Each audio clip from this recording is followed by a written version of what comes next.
week on Storyboard, we are in an exclusive chat with Amit Syngle, Managing Director and CEO Asian Paints, on their latest campaign for Royale Glitz featuring Deepika Padukone and Karan Johar.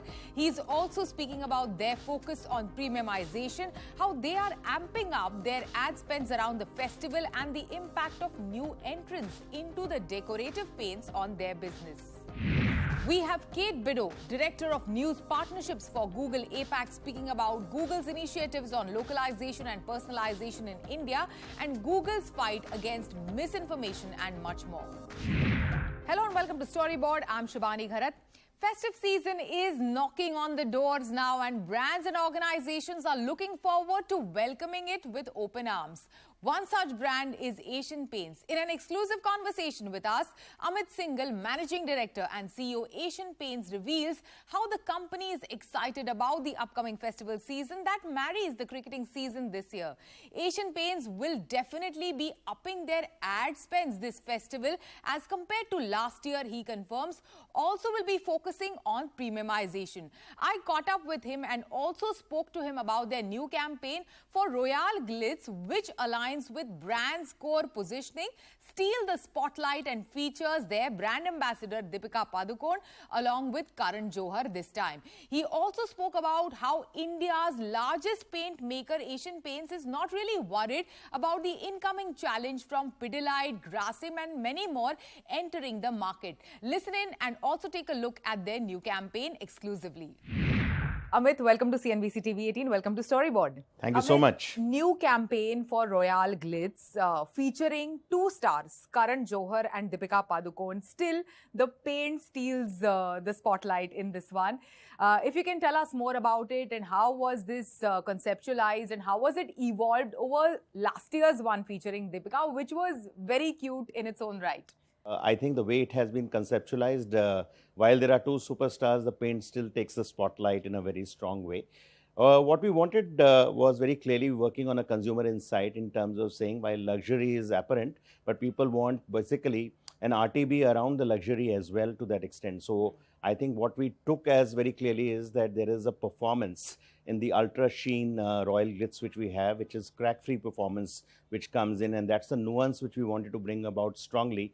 And therefore the shift from a larger than glamour kind of TVC which we had last year, which was only talking about the good looks in terms of how the paint is stealing the good looks with its ultra sheen finish. We've kind of got in a real kind of attribute with this, which is about performance, which possibly runs the undertone of the entire commercial in terms of what is there. So which we think is a real highlight, and how it kind of really interacts with the superstar, but really is the superstar of the entire commercial, I think is very, very brilliant. Yeah, and like each year, Royale Glitz really sets the tone for the festival for Asian Paints. If you can share your outlook for this festival season and your expectations from it, and what do we expect from Asian Paints in terms of campaigns and advertising?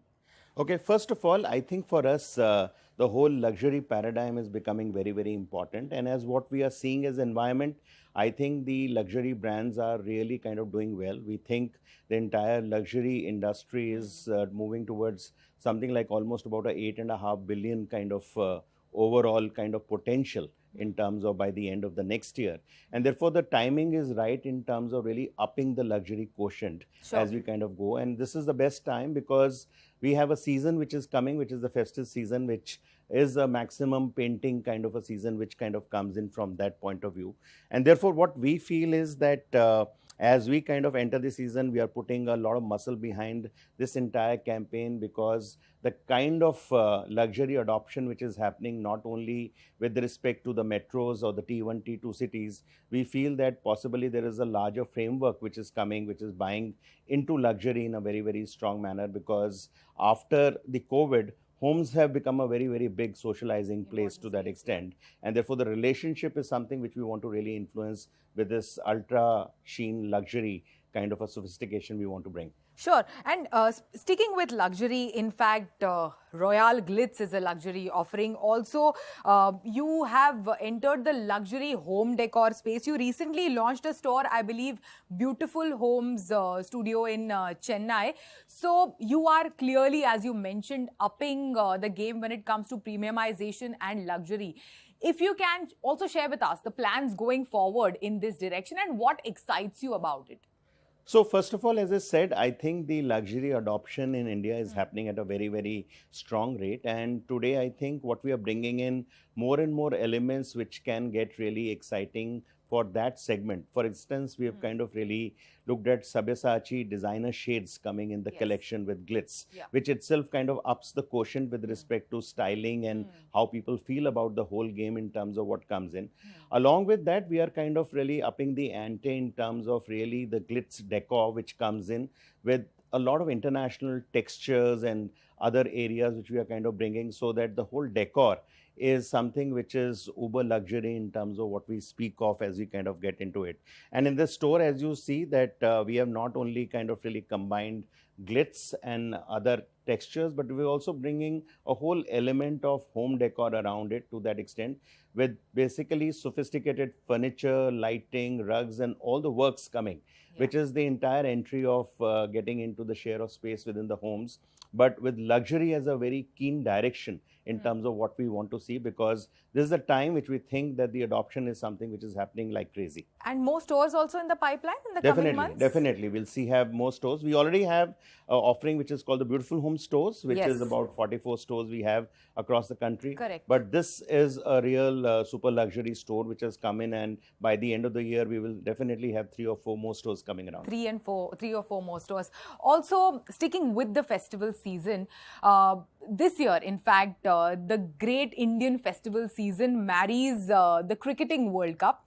How are you planning to utilize that opportunity in the coming days, and what are your plans in terms of ad spends around this time of the year? So as I see it, I think what drives this nation, one is very clear. I think one is the whole area of movies and the other is cricket. I think with this commercial where we've got 2 superstars coming and the frenzy they are bringing into the entire Royale Glitz product, I think marrying it with the top properties in cricket is something which we are looking at. So we are going to be a very, very strong part of Asia Cup and the World Cup, which is kind of coming, which is really the duration in terms of which comes in. And we think that given our association, I think it'll be very, very exciting to marry the whole 2 areas of getting the superstars and being in the thick of the action of the 2 big properties which are kind of coming into that extent. Correct. And more spends this year as compared to last year from Asian Paints? Definitely. So I think we are upping the spends from a point of view of at least about another 15% kind of a jump in terms of what we want to see. And it's not only that you're looking at TV, we are looking at almost a 360 degrees, whether it is below the line, whether it is from the point of view of outdoor, or whether it is from the point of view of print and TV combined together along with some of the properties which we spoke of. We are part of some impact properties like KBC. We have the the whole area of the spotlight wall, which kind of we interact with KBC in a very strong manner. Yes. So we look at some really strong, impactful properties coming in and really upping the spends. Yeah. And what about the rural and the tier 3, tier 4 markets? Uptick in demand in rural and the tier 3, tier 4 markets. So what are your plans over there around the festival season? So we have definitely seen that when we moved into Q1 of this year, that the rural spends have kind of gone up, and we have seen good amount of growths coming from the rural sector as well. And given the fact that season is a very, very big time when painting comes in a big way, we are looking at forays coming with respect to both the premium and the luxury products there as well. Because what we are finding is that some of the T3, T4 cities, also the propensity to kind of really get the best within their homes is something which is very high, given the enlightenment through internet and the travel people are kind of undertaking. And therefore, we feel that it's the right moment in terms of really getting into even the premium, the luxury for the real rural belt to that extent, apart from the upgradation and the smart emulsions in terms of which we already have. And there is a demand for that. Definitely, because we see that today the prime homes in terms of even these cities, insides is something which is a very, very big place to showcase, and that becomes your status. And that is something which people are really kind of going, and they are saying, I want the best paint and I have the affordability to put the best paint inside. Yeah, so luxury is the name of the game, considering that there are new entrants into the decorative paints market and fairly established players like Grasim, like Pidilite entering the market. How does it also, change or tweak your strategy? What are you doing different?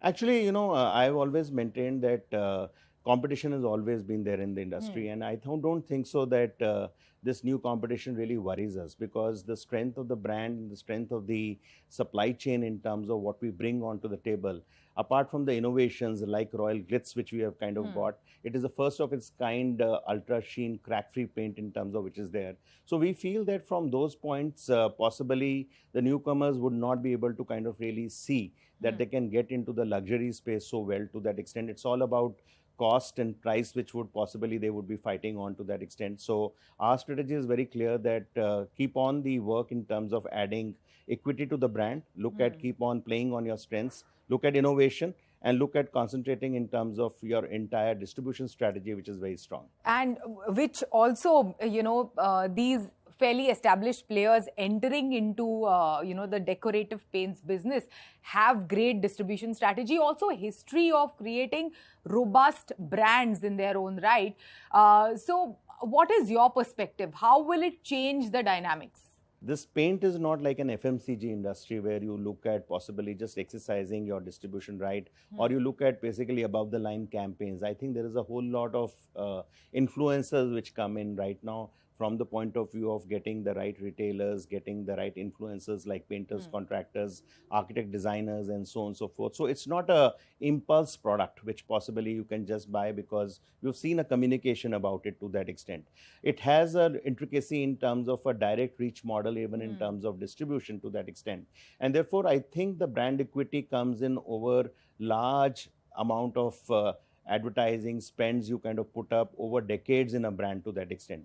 So what we feel is that I think the newer people, if they kind of even pump in money, they will take some time in terms of establishing a brand. And it is important here that today that you are able to kind of create that kind of a recall and trust in customers' mind, because here the customer is coming once in 4 years or 5 years for painting, and it's not an everyday kind of purchase. So I think the category is very, very different. And from that point of view, I think what can happen is that they will kind of look at possibly taking the unorganized market a little bit, and some of the players which are small in the hierarchy. I don't think so that today, brands like Asian Paints would get affected really very much, as we have seen in the past as well. But it will help overall market growth, is what you are saying. I think the market, taking on the unorganized players. See, the market is very, very big by itself. The per capita consumption in India is about 3.5 kgs as compared to possibly, some of the geographies outside in the West, which is about 24 kgs or 25 kgs kind of a per capita consumption.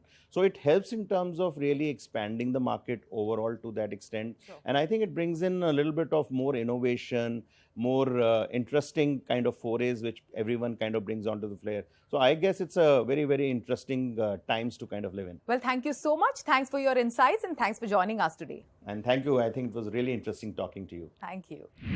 It is time for a short break. On the other side, we have Kate Biddo, Director of News Partnerships for Google APAC, speaking about Google's initiatives on localization and personalization in India and Google's fight against misinformation and much more.